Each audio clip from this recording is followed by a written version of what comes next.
A fairly traditional storyline for this category. I've recently read a few stories on this theme and wanted to respond to the excuses provided for a wife's behavior from the husband's perspective. Honestly, I do spell check and proofread, but I'm bound to miss some errors. If that bothers you too much, you might want to consider moving on. My wife and I work at the same marketing firm. Lucy is a client relationship ambassador. Don't ask me what that entails because I'm still not sure what her job is other than schmoozing customers. I'm Mark, and I head up the IT teams. Things were going really well for us. We were both employed and happy, well into the renovations on our fixer-upper, and raising two great kids, Emma, 13, and Daniel, 11. We lived near our families and had a close-knit group of friends. We're both in our mid-30s and a good match for each other, although she wins hands down in the looks department. She's 5'9" inches with long blonde hair and beautiful blue eyes. Lucy claims some family heritage back in Sweden and has that leggy Scandinavian look about her. She's bright, vivacious, and never seems to stand still. I'm 3 inches taller with sandy hair. I prefer endurance sports such as cycling and running, so I have a slim build. I'm physically fit, just not in a showy gym rat way. I was surprised to be invited to a long weekend on a private island owned by one of our firm's clients. Jack Edwards, our chief executive, explained that he and his wife Margaret were going, along with a couple of directors and their partners. Lucy had been asked since she was the client's primary point of contact. It sounded like I was there to make up the numbers, but hey, never look a gift horse in the mouth. Jack went on to explain that the client was filthy rich and easily our firm's biggest customer. We'd leave early Friday and return Monday on a private charter, with everything provided for us. Lucy knew all about it when I mentioned it on the drive home. She'd been working with the client for months, seemed very impressed, and was looking forward to the freebie weekend. I quizzed her about the weekend, but she didn't seem to know much, so I asked her about the client. Lucy explained he was William Fellows and guessed he was in his late 40s, good-looking, oozed confidence, and had inherited a family fortune. She seemed a little smitten, describing him as powerful and controlled, among other things. Great. I thought to myself, he sounds like a right arrogant prick, but maybe I'd keep that observation to myself until after the weekend. 2 weeks later, we found ourselves on a private charter plane on Friday morning. I've got to say, I was impressed. If the island was all his, he must be absolutely loaded. I wasn't sure what to expect, but the island seemed huge, maybe 5 miles long and a couple wide from what we could see as we came into land. It looked like a 5-star resort, with the main building situated behind a white sandy bay forming a perfect crescent. Lucy was beyond excited, and the rest of us weren't far behind her. We were shown to our rooms and then went on to meet our host for lunch on a veranda overlooking the bay. I wanted to dislike him, but William seemed like a reasonable guy. If anything, Lucy had downplayed his looks. He had a bit of a George Clooney vibe about him. He thanked us all for coming and told us to make ourselves completely at home. We chatted with the other 3 couples from our firm and met a stunning brunette named Charlotte, who I assumed was William's date for the weekend. Other than the serving staff, the only other guy there looked like security, hovering in the background without being introduced. I started wondering if William had the sort of enemies that required security on a deserted island. William greeted Lucy as an old friend, and they looked very comfortable in each other's company.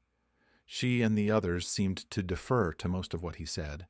It was natural, I supposed, given that he was an extraordinarily generous host and their most valuable client.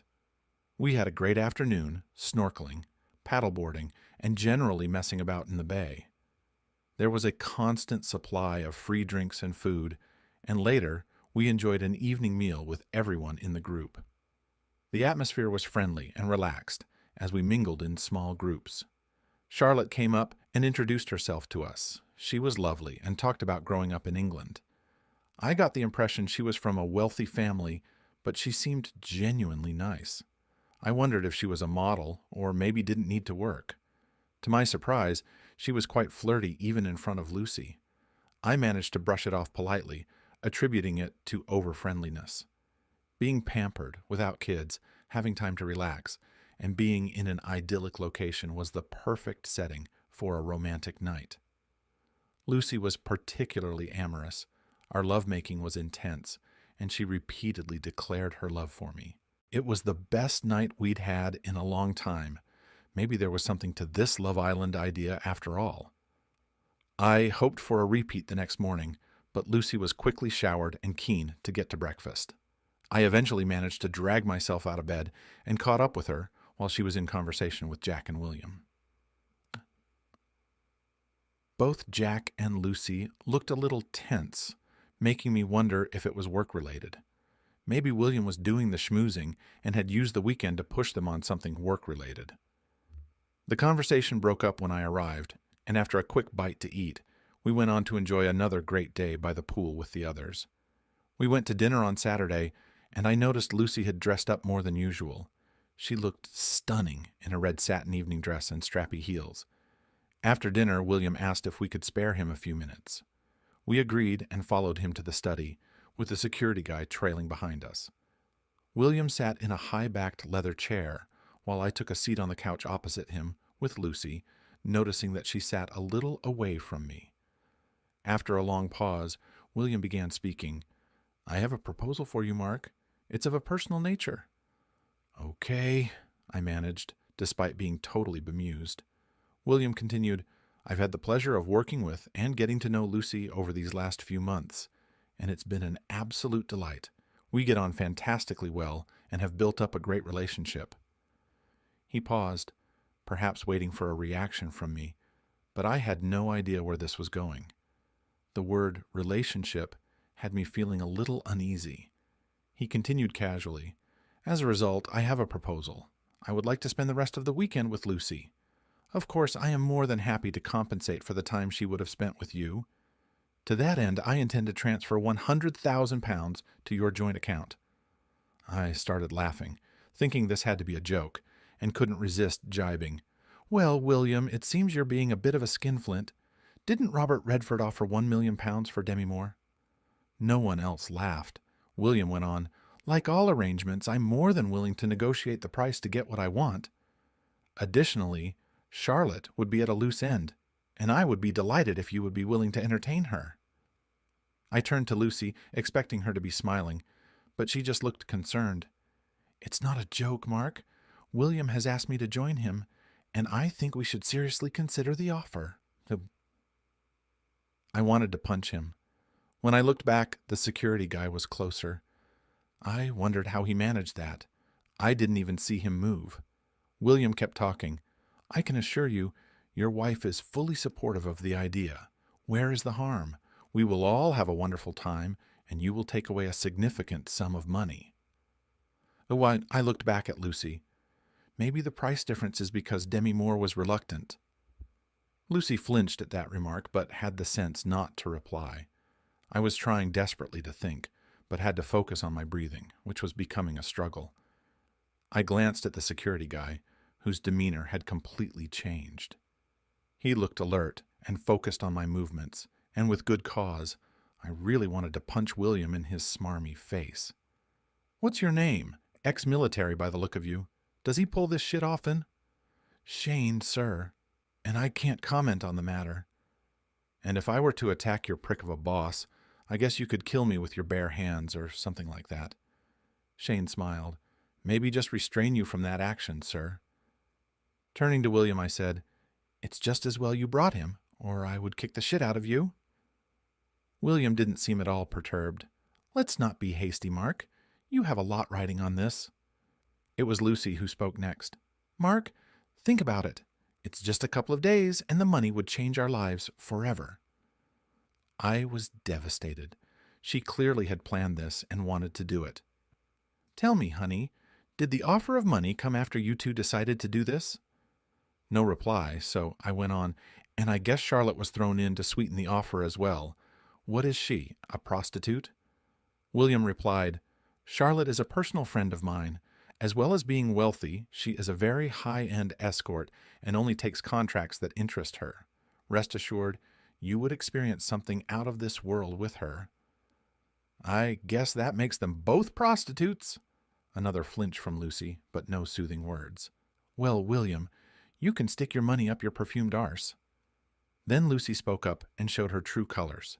It's my body, and I'd want to do it. It's just an interesting time in bed, and it will be fun for us both to explore with other people. William and I like each other, but it's nothing more than that. It doesn't change our love for each other. I'm sure you and Charlotte would have a good time as well. I was staggered, her words slowly sinking in. The difference, my dear wife, is that I don't want anyone else, and it's far more than you suggest. This is a betrayal and colluding behind my back. I can never trust you again, and if you are willing to do it once, why not again? Lucy replied quickly, You're overreacting. I've told you about it, so it's neither collusion nor a secret, and I'm being totally truthful. This is happening, and then I'll be back to being all yours. If you love me, you'll let me have this one thing. Think about what we can do with the money. Holidays, with the kids, everything. Don't fucking dare use our kids as your excuse. We don't need the money, and don't assume I will take you back. Your honesty only works if we agree to something together, and the only person you've agreed with is this pompous arsehole. The money is just an excuse. You want to do this and have planned it. I guess the money and Charlotte are because you didn't think I would agree. Well, you were right. Even with the money, I still don't agree. Lucy continued, You're right. I do want to do this. I want to experience something different, something new, and I am attracted to William, but it doesn't have to hurt us. I didn't want to cheat. And you think this is better? You've already made your choice, even dressed up for him? Don't fight this, babe. You wouldn't like the consequences. What the fuck do you mean by that? Well, you wouldn't come out of it well. If you fought it or went for a divorce, you would lose everything. The house, the kids, even your job would be at risk. And there really is no need for any of that. So just accept it. It will be far easier. I'll see you tomorrow, and remember, I love you and only you. I had to get out. Breathing was becoming a real issue, and if I stayed, I was going to lose it. I stood, feeling wobbly and half staggered toward the door. I heard Lucy calling my name, but kept walking. As I crossed the hall, Charlotte came over and gave me a hug, saying everything was going to be okay. I turned on her. And what exactly are you, the fucking consolation prize? She strode away, her head held high. I kept going, eventually making it outside and halfway across the courtyard, but I didn't feel very well. I heard footsteps behind me, disappointed to see it was Shane, not Lucy. Listen, Shane, you really need to fuck off. I'd like to, mate, but I need to ensure you aren't going to do anything stupid. Such as? Got any ideas? Because I'm all out of them. Mark, you don't look too clever. Just have a seat against the wall, pull your knees up, and concentrate on taking long, slow breaths. I felt a bit weak and didn't have the energy to argue. It seemed like an eternity, but it was probably only a few minutes before I calmed down. I noticed Shane sitting next to me. Thanks, I guess. Not sure what the fuck that was. Maybe anxiety or a panic attack.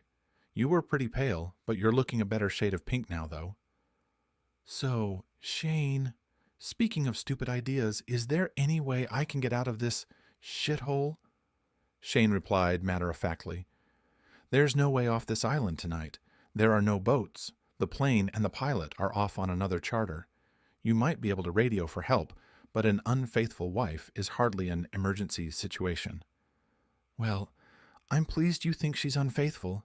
She doesn't seem to be grasping the concept, and I was starting to doubt myself. What the fuck should I do? I can't even kick the shit out of him because of you. Yeah, sorry about that. I wish I could step aside, but I would never get work again. Shane continued, Listen, think through what you're going to do and work out a plan. Whatever you need to do can wait until Monday. It's like in the military. Formulate a plan, sit tight, and don't tip them off about what you're going to do. The trouble is, I have no idea what I'm going to do. They seem to have covered all the bases, and I'll have to sit around and suffer tomorrow and Monday while you babysit me. After a long pause, Shane offered, There's a supply boat that comes in early Monday morning. You could get on that if you want to avoid the plane with everyone else going home. They can't stop you. No one, myself included, wants to be up for any kidnapping or imprisonment charge. I might even come with you. This contract is losing its appeal. I don't like being on the wrong side, even if it does pay well. Okay, that helps. I just need to get through tomorrow. Tell you what, why don't we hike around the island tomorrow morning? Keep you away from all the bollocks. Also, you should think about Charlotte. She's a wonderful girl, and you don't seem to have much to lose now. For tonight, you can get some shut-eye in one of the cabanas if you don't want to go back in. No, I guess our room is empty. I'll go back there. You never know, she might change her mind. She didn't, of course, but surprisingly, I did sleep. Exhaustion, I think. The next morning, I changed into some sports gear and hurried downstairs, hoping to avoid everyone and head out with Shane. No such luck. As I entered the dining room, it went silent. I looked for something quick to eat and grabbed some fruit. There was a murmur of conversation. I could hear comments about it being fine. It's nothing. She will be back. Then the finance director, John Cousins, and his wife approached. Listen, Mark, we've all been there. Just let it happen. It isn't personal. He sees other wives but moves on and is very generous. As he said it, I saw his wife's neck flush red. Just then, Lucy and William made their appearance. She seemed absolutely delighted with herself. I'd have to say glowing if I had to describe it. At least she was, until she spotted me. Her smile faded, and she let go of the arsehole's hand, coming over, either to kiss or hug me. I held her back at arm's length and looked around. Yes. Christ, I thought. What a bloody idiot. Everyone knew what was going to happen before the weekend even started. What an absolute fool I have been. I went to leave. Lucy began talking. Please stay, Mark. We can socialize with the group and have another good day together. I looked around. All eyes were on me, some in anticipation, others clearly amused by the scene. Nope, he paid for you and can keep you, but I've got something to say to the group before I go. I gather this weekend has been in the planning for some time, and you all knew, so it seems fair you all hear what I have to say. The group looked aghast, glancing nervously at each other.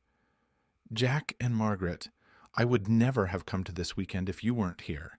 It never crossed my mind that you would have colluded in something so sordid. You know and condone what he does like some sort of sick voyeur fan club. I hope you got a kick out of blindsiding me. I noticed all of them starting to shift uncomfortably. This clearly was not in their plan. I actually thought we were friends. Making me feel right at home so they could set things up was a nice touch. And you're wrong, Bill. This is very personal. So, thanks for your part in destroying my marriage. The fact that they are prepared to use the leverage of my kids is quite frankly disgusting. I don't let anyone threaten my kids. Lucy burst in. You are overreacting. It was just an interesting time in bed, an adventure for one time, and it doesn't affect us. I told you I love... I interrupted. Here we hear the first phase of the defense. That it's nothing, really. I know you've planned how I would react with the help of Captain Fuckwit there, so let's see, what did you think? I'd say phase A is, we stay here and you get me used to what happened. Try to normalize it before we go home. Combine that with you and your friends dismissing it as nothing serious. They've already started that theme on your behalf. No doubt you think that I should not overreact, be huffy, or act childish about it. I should grow up. It's just my ego and pride, after all. Of course, you know that won't work, but it's all part of the softening up process. So, on to phase B. After the weekend, you let me reclaim you. We have love, and lots of it. Maybe try new things. We will benefit from your liaison and be better than ever. I bet you even discussed needing to seduce me. You had better not let my feelings of loss linger on too long after all, darling. Lucy glanced nervously at William. That comment seemed to hit the target. What's more, we will have the money he offered for you. We can spend the money you earned by taking the kids to Disneyland and meeting Mickey. Quite a few of them actually winced at that. If we are still struggling, phase C kicks in. You already planted that seed last night. If I really loved you, I would let you have this. You've been a great wife for 15 years. It's just one night. something for you. Yeah, that might start to weaken my resolve, but what do I get after 15 years of devotion to you? Treated like shit, that's what. You knew I would never agree and railroaded me, showing a complete lack of respect. So that plan is not going to cut it. Now you're a bit worried. Maybe you had better give me time to cool off. A week or two, find me drowning my sorrows in a bar somewhere, and then plead forgiveness. This is Phase D. You are really sorry for it all. You had no idea it would hurt me so much, and would never have done it if you had realized. You love me, begging, crying, the whole works. I've got to admit, you've got a chance with that one. But then, the way you just walked in hand in front of everyone, looking so delighted with yourself. It cements in my mind that there isn't really any guilt or regret, just contempt and a willingness to humiliate me. Phase D is not going to work out for you. So, finally, the fallback plan might be needed. Phase E, threats. You will take all the money and the house and poison the kids against me. You already suggested I could lose my job. William will pay to get you the best lawyers. I will end up sad, poor, and lonely. You might even threaten to move in with him and live happily ever after with our kids. William's head shot up so quickly I almost laughed. Oh dear, looks like Loverboy isn't too keen on the kids, babe. Lucy finally managed to find her voice. This really isn't that big of a deal, she started. Why don't we just relax and give ourselves time to think? That's Phase A, Lucy. We've covered that already, I remarked flatly. So why don't we save everyone the time and skip ahead to the bottom line? That's what I was thinking about last night, and my conclusion is that everyone, including the kids, will be better off if we divorce. It is much healthier than living in an unhappy home. After all, you can't be happy if you pull this shit, and I'm certainly not happy. You can try to stop me from seeing the kids, but you know I'm a good father and good for them. They are old enough to understand. I doubt your folks and friends will support you, not after they find out what you've done. I'm not bothered by the money. That was always you. The room fell into shocked silence, everyone staring like goldfish. Any of you idiots got any more advice? Did I miss anything? No, I didn't think so. Oh yeah, one other thing. Jack, you can stick your job up your arse. I'll see you in court for that constructive dismissal case. My job being dependent on a client loving my wife seems to be just cause. With that, I strode out. The silence was palpable, broken only by Shane, who as ever followed me. As we left, Shane chuckled. Way to go. I see you took that advice about keeping the plan to yourself to heart then. I couldn't help but smile. Yeah, I guess I blew that idea. Shane laughed heartily once we were outside the building. Just as well you stayed a civvy. You would have never made it in the military. Anyway, let's go. Shane grabbed a backpack and set off up the coast at a brisk pace. A mile in, I was struggling to keep up with him and starting to wonder if this was a mistake. He shouted something from ahead about physical torture, being great at keeping your mind off mental torture. My burning muscles and lungs seemed to agree. The scenery was breathtaking, and Shane was good company, switching from asking about me to reciting hilarious stories from his time in the British military. We were gone for hours, trekking along the northern coast and then ascending to the island's highest point in the middle. Just as I caught my breath, Shane casually suggested we jog back, claiming it's all downhill. I struggled to keep pace, suspecting he was either supporting or tormenting me, depending on his perspective. By noon, we returned. Exhausted, I gasped to Shane that I'd thought I was fit before today. He, hardly out of breath, generously reassured me, mentioning he'd been a PT instructor in the forces. Staggering to my room, I found Lucy absent and wondered if she was furthering her transaction with William. After a quick shower and feeling famished, I headed to the dining room, only to be disheartened by the sight of William and Lucy there. Shane, ever vigilant, hovered nearby, impeccably dressed in a suit that highlighted his readiness. William, with his usual air of confidence, began, "Mark, my dear fellow, I feel we've started off on the wrong foot, and I sincerely apologize. I've never encountered this issue with my liaisons before, and I certainly don't intend to threaten your marriage." Too late. You already have, I retorted sharply. I wish to withdraw my request to spend tonight with your wife and increase the compensation, William continued, attempting to salvage the situation. With that, William handed me a piece of paper. I opened it to find a check for £250,000. I glanced at Lucy, who appeared tearful. Unable to resist, I quipped, "You must have been really good to earn that much, babe." Lucy's eyes flashed with anger. "That's not what this is about. We made a terrible mistake, and we're trying to correct it. William has been a perfect gentleman and is genuinely concerned about your reaction." I couldn't help but laugh. Your definition of a perfect gentleman seems rather flexible. Did he at least say thank you after your interesting time in bed? Don't be facetious, Mark, Lucy retorted. This was a misunderstanding on our part. We misjudged how you would react. This was a once-in-a-lifetime opportunity for us both. You should be grateful Lucy made a sacrifice to secure a better life for you and the children. A misunderstanding? I scoffed. I was crystal clear about my feelings on your plan. Yet, you both chose to proceed regardless, only stopping after you got what you wanted. Well, you've miscalculated this maneuver as well. With that, I tore up the check. I just saved you from being an easy mark, darling. That only leaves the part about being a cheating slut, but I'm not sure that's fixable. This time, Lucy's tears flowed immediately. I turned to Fellows, my voice edged with disbelief. Why do you do this? Is it about control or the thrill of taking someone else's wife?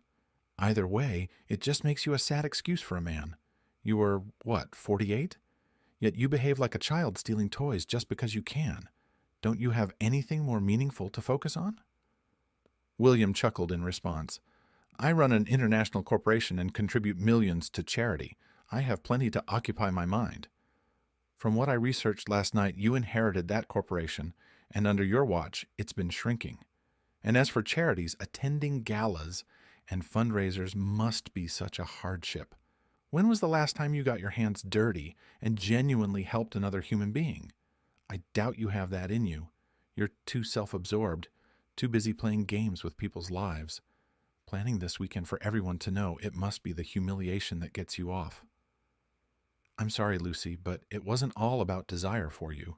You're just one in a line of conquests.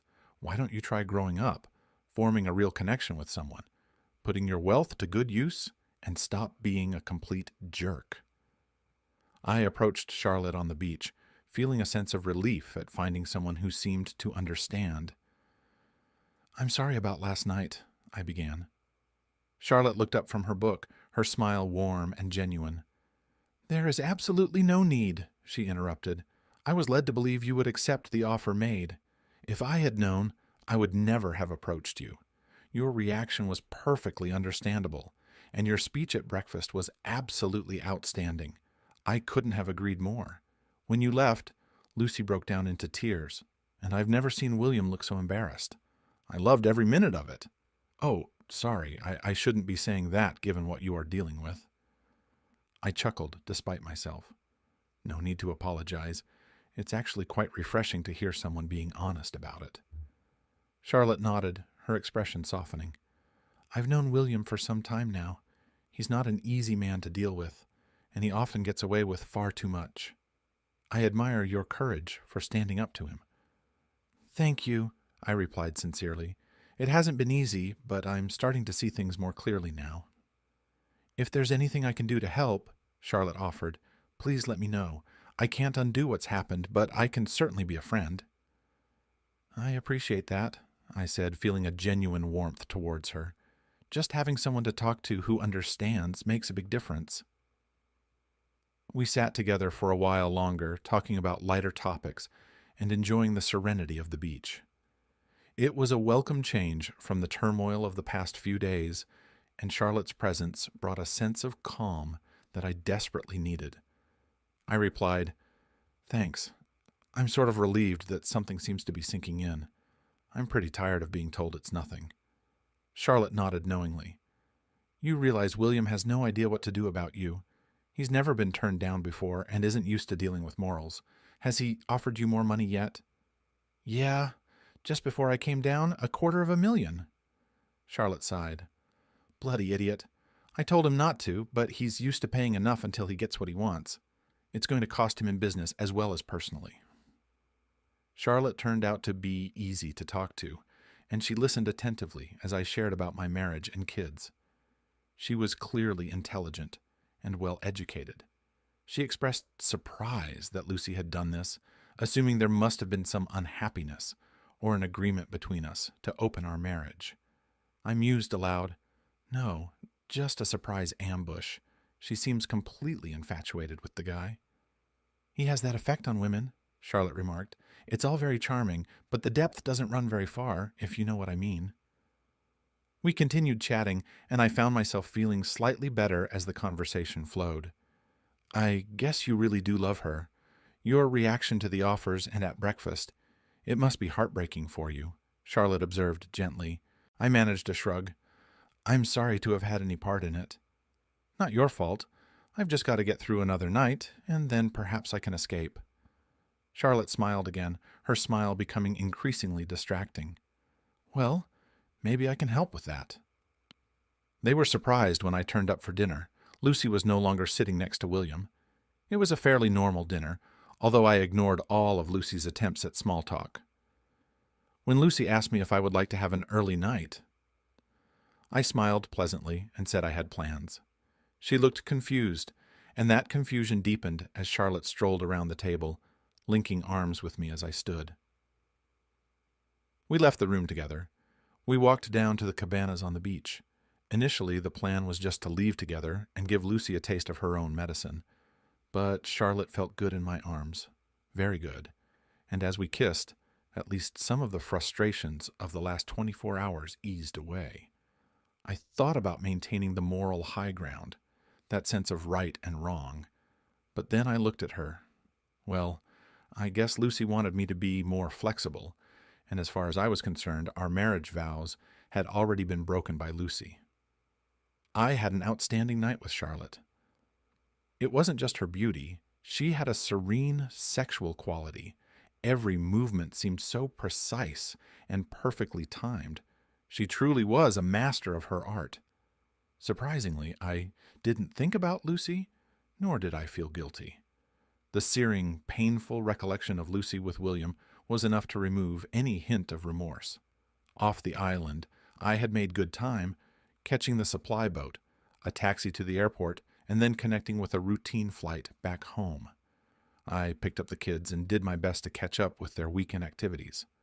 I improvised a vague story about their mum and me having a disagreement, but assured them we'd work things out.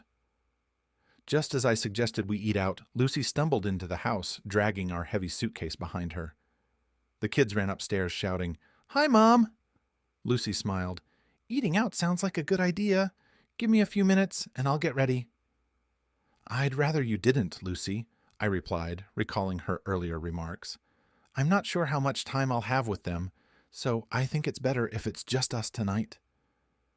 Lucy's reflections. There was an instant connection when I met William. He seemed so dashing, confident, powerful, and charming, almost like a character from an old film. It was strange how, later in Mark's presence, he wasn't any of those things. Our flirting led to lunches and then dinners. It was exhilarating, and I felt giddy with excitement. When he kissed me goodnight after dinner, I almost melted, but I was determined not to cheat and told him so. William mentioned some of his relationships being open, and I wondered if Mark might go for that. When he proposed the arrangement, I thought the money would justify it. Jack was supportive, and we began making plans for the weekend. The weekend started off wonderfully. I had such a great time with Mark that I almost backed out of the entire plan. If only I had. William assured me everything would be fine and told me to relax. Both he and Jack predicted Mark would reject the idea, but advised me to give him some time to calm down. However, Mark's reaction was nothing like we expected or planned for. The biggest surprise was how visibly upset he looked. I wanted to go after him, but William reassured me that everything would work out. He had arranged for Charlotte to meet with Mark, so when he didn't return, I assumed he had stayed with her. I felt relieved, and after months of waiting, I was eager to spend time with William. The moment he kissed me, I knew I was going through with it. He guided me to his bedroom. William undressed me with such care, making me feel incredibly special. I woke up in the middle of the night feeling disoriented, assuming I was lying next to Mark, only to be shocked by the presence of someone else. Guilt washed over me as I wondered where Mark was and how he was feeling. My thoughts must have disturbed William, who woke up and kissed me, swiftly diverting my guilt as he made love to me once more. It had been everything I had hoped for, and I was elated. I kissed William gratefully, thanking him for a wonderful night. Holding his hand, we descended the stairs and entered the dining room, looking forward to another night together. But then I saw Mark, and everything shattered. Panic surged within me as Mark exploded. This wasn't how it was supposed to unfold. It was clear he hadn't been with Charlotte. Even without that, I expected him to be upset, maybe storm off, but I hadn't anticipated this level of anger. His cold fury scared me the most. Mark was too composed, too logical about it all. He dismantled every argument I had practiced with William, rendering them weak and feeble even in my own ears. I tried to stand my ground, but I knew I was failing miserably. After Mark left, I collapsed, crying hysterically. For the first time, William seemed uncertain. When I finally composed myself and tried to find Mark, he was nowhere to be seen. That's when Jack and William proposed calling off everything, offering even more money in an attempt to salvage the situation. Later that day, when we offered Mark the extra money, I witnessed a remarkable turnaround. William's presence seemed to shrink, his once commanding authority now crumbling. I had believed his assurances that our escapade wouldn't permanently damage my marriage, but now that plan lay in ruins, and uncertainty clouded everything. Frustrated and irrational, I blurted out that I might stay on the island longer and continue having fun, only to be stunned by Jack's calm yet cutting response. "Don't be foolish, Lucy. If you want even a slim chance of salvaging your marriage, you need to beg for forgiveness. Be honest and sincere, because Mark isn't someone who will easily change his mind. Frankly, I can't argue with a word he said at breakfast." I was even more taken aback when Jack informed William that they wouldn't be returning. He emphasized that Mark was a decent man who didn't deserve any of the trouble we had caused, and urged William to heed his advice and consider growing up. I was astonished that Mark showed up for dinner that evening, but he ignored all my attempts to talk to him. Seeing him leave with Charlotte left me devastated. I wanted to chase after him, but what could I possibly say? I had encouraged him to do just that, rationalizing our fling as nothing serious throughout the entire trip. Feeling a mix of anger and betrayal, I couldn't help but recall how I had done even worse to Mark, with my actions meticulously planned and public. Perhaps I deserved this. Maybe our mutual infidelity could somehow salvage our relationship. The plane ride back home without Mark brought home the reality of how much trouble my marriage was in. He had managed to escape the island before us, and I hadn't spoken to him properly since before the incident. The weight of my actions began to sink in, and guilt washed over me in waves. I tried to console myself with thoughts of the money. After all, who in their right mind would turn down such a sum? But my tears, which had been constant, turned into uncontrollable sobs, verging on hysteria. Jack and Margaret grew increasingly concerned for my well-being. Upon returning home, Mark was there, but refused my offer to dine out with him and the kids. I barely held myself together until they left, after which I collapsed into another bout of tears. Being excluded from the meal felt like a foreboding sign of my future.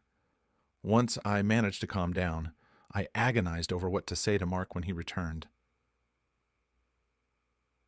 Everything I thought of sounded like what he had already expressed, and I felt too ashamed to seek advice from my mother or friends. When we finally got back home, the kids did what they always did, retreated to their bedrooms, absorbed in their video games and phones. I found myself standing in the kitchen, staring at Lucy. She seemed like a complete stranger to me. She almost whispered, "Can we talk properly, I mean?" I shrugged, thinking we needed to have this conversation sooner or later, so why prolong it? "I'm sorry, Mark," she began. "I promised you it was a one-time thing, and I'll be yours every bit as faithfully as I was before the weekend. I did it for the money. It could change our lives as a family. I did it for us." "You did it for yourself," I retorted, my voice steady but filled with disappointment. "We were fine. Money wasn't an issue. You couldn't wait to jump into his bed. Must have been thrilling. Wined, dined, and loving. All in all, everyone had a good time." "You're overreacting. It doesn't have to mean anything," Lucy insisted defensively. "You really should skip phase A, Lucy. It's nonsense, and you know it," I shot back, my voice tinged with bitterness. "It wasn't a one-off, accidental, interesting time in bed. It was a planned betrayal. Arrogant, selfish, all the traits I hate, and I very much hate you now." "So you did the same thing with that tart," Lucy countered. "No, I didn't. I sought revenge because nothing seemed to be sinking in with you," I retorted sharply. "You couldn't get your head out of your arse long enough to see the impact on me. I would have never considered that if I had a faithful wife, and I hope it hurt, really hurt, then you might have a small inkling of how I feel. Except I didn't plan it in advance, and it wasn't done with everyone else's knowledge, making a complete idiot of me. Speaking of which, how long did your clandestine plan take to put in place? And was that your first time with him?" Her eyes widened at my question, and then she seemed to recognize it deserved a genuine and honest response. "It was the first time," Lucy began slowly, her voice carrying a mix of guilt and explanation. "We had lunches together, and I knew he was interested in me. I suppose Jack and Margaret were testing the waters, subtly asking if I was interested. The four of us had dinner, and for the first time in my marriage, I found another man arousing. His confidence was intoxicating. I knew it was wrong, and I struggled to resist, but I managed to avoid an affair. Then William suggested the idea of broaching the subject of an open relationship with you, maybe even discussing swapping partners," she continued, her voice fraught with remorse. "We briefly discussed it one night, and it was clear you wouldn't agree to that. Then he proposed the weekend plan, and I thought the promise of money would justify it all to you. As the trip approached, we grew anxious, and William suggested inviting Charlotte to reassure you of our intentions. I wasn't keen on that idea, but by then I just wanted it all to happen. I thought even if you didn't fully approve, we could recover from it. Then you dismantled all those ideas so effectively over breakfast, and I began to realize the full impact of what I had done." Her confession hung heavy in the air, punctuated by a silence that spoke volumes of the damage done and the uncertain road ahead. "Was it worth it?" I asked, my voice steady but filled with a quiet storm. Lucy hesitated before responding, her eyes betraying a mix of regret and apprehension. "No, of course not. I got so wrapped up in him, in what he said. I never meant to hurt you." Straight to phase D. Unintentional hurt," I retorted bitterly. "But you did enjoy it, didn't you? It was written all over you the way you floated into breakfast. Now you're just telling me what you think I want to hear." Lucy's shoulders slumped slightly, her admission coming reluctantly. "Sorry, the honest answer is yes, I enjoyed it. He was good. Not bigger or better, just different. It was exciting, new, thrilling. I was besotted by him. He was experienced, knew what he was doing, but it was a one-off. Please, don't throw us away. Don't break up our family for a one-time thing." I couldn't help but let out a rueful chuckle. "Funny, that's exactly how I would describe what you've already done. Broken up our family for a one-time thing. This is all on you, not me." Lucy's face fell, the weight of her actions settling heavily between us. The air hung thick with the realization of irreparable damage and the uncertain future that lay ahead. "You're right.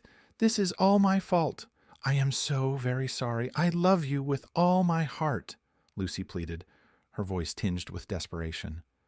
"Not quite all of it, though, is it? You gave some of it to him, or even if you claim you didn't, your love still wasn't enough to stay faithful to me. How can I ever trust you again? I was so gullible, because it never occurred to me you were capable of what you did. I guess I don't really know you," I can hardly bring myself to look at you. Never mind pretending it didn't happen, I responded, my words laced with hurt and disbelief. Lucy recoiled in shock, her eyes wide with anguish. You can't possibly mean that. You love me. I know you do. I never thought I could lose you. No, you just thought about yourself and your desires, not me and not the kids. Sometimes love isn't enough, I replied sharply, struggling to contain the anger welling inside me. Taking a deep breath to calm myself, I continued after a long pause. Listen, Lucy, even if we stayed together and tried to move past this, it would never be the same. You obliterated the trust and the bond of care we had for each other. Remember that? We promised to look after each other and the kids above everything else. We swore to protect each other from pain. I never, ever expected you would be the one inflicting it.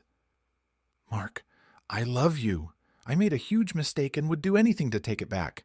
It can't mean us getting a divorce, Lucy pleaded, her voice wavering with desperation. You ripped my heart and threatened me to get your own way. You can't do that to someone you truly love, I countered, my tone filled with a mix of hurt and resignation. Lucy stared at me, stunned and at a loss for words. We need to talk about the kids, I continued, breaking the heavy silence. I think they're better off in split families rather than dysfunctional ones, so divorce is the better option from that point of view. I know you would likely win custody, but don't try to stop me from seeing them. It'll be better for you as well. They listen to me. You're not very good at setting boundaries, I added with a frown, acknowledging the irony of the statement. And they're already testing you.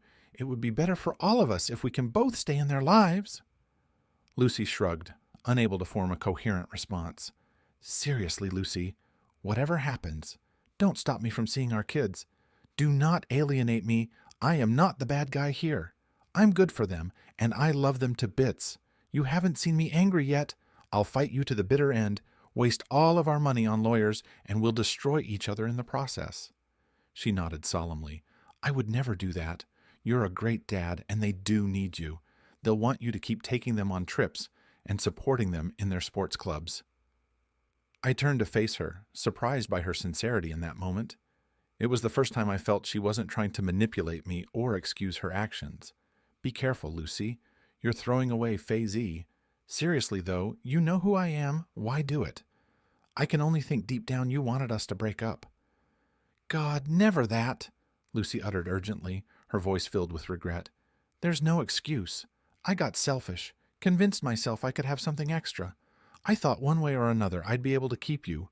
Why didn't you stop me that night? Why did you just leave?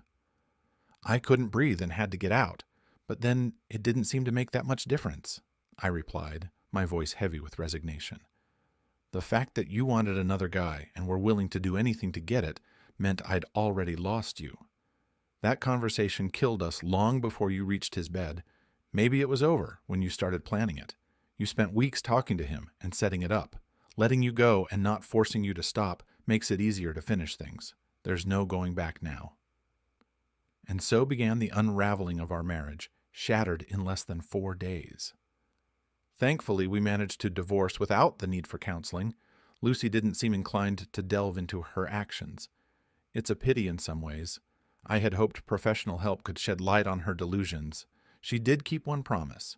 We ended up sharing custody of the kids fairly evenly. To her credit, she admitted to them that everything was her fault, without delving into the gritty details. They were old enough to grasp the situation and often made their own decisions about where they wanted to stay. At that age, parents become glorified taxi drivers and moneylenders. Biased as I may be, I think they're wonderful kids who handled the breakup remarkably well. Children can be incredibly resilient. In the divorce settlement, Lucy was allowed to keep our house until the kids reached adulthood, after which she could either sell it or buy me out. That was what I wanted for the sake of the children, ensuring they stayed in the same school. Fortunately, doing the right thing paid off. By the time the kids headed off to college, property prices had soared. Lucy had to buy me out, turning out to be the best investment I ever made. How did she manage to afford it? Well, we kept the £250,000 and split it in the divorce. Much like my time with Charlotte, I couldn't maintain the moral high ground. I'm a practical guy, and it seemed like a small price compared to the cost of a marriage and what had once been a happy life. After quitting my job and receiving compensation to avoid an embarrassing employment tribunal, I started my own web design business. Despite Lucy's attempts to reconcile, I wasn't interested. So, was ending things the right decision? It was messy, and there were no clear winners, but the dire threats and consequences initially feared never materialized. I knew I would never forget or forgive that night. There's something to be said about being able to look at yourself in the mirror and like the person staring back.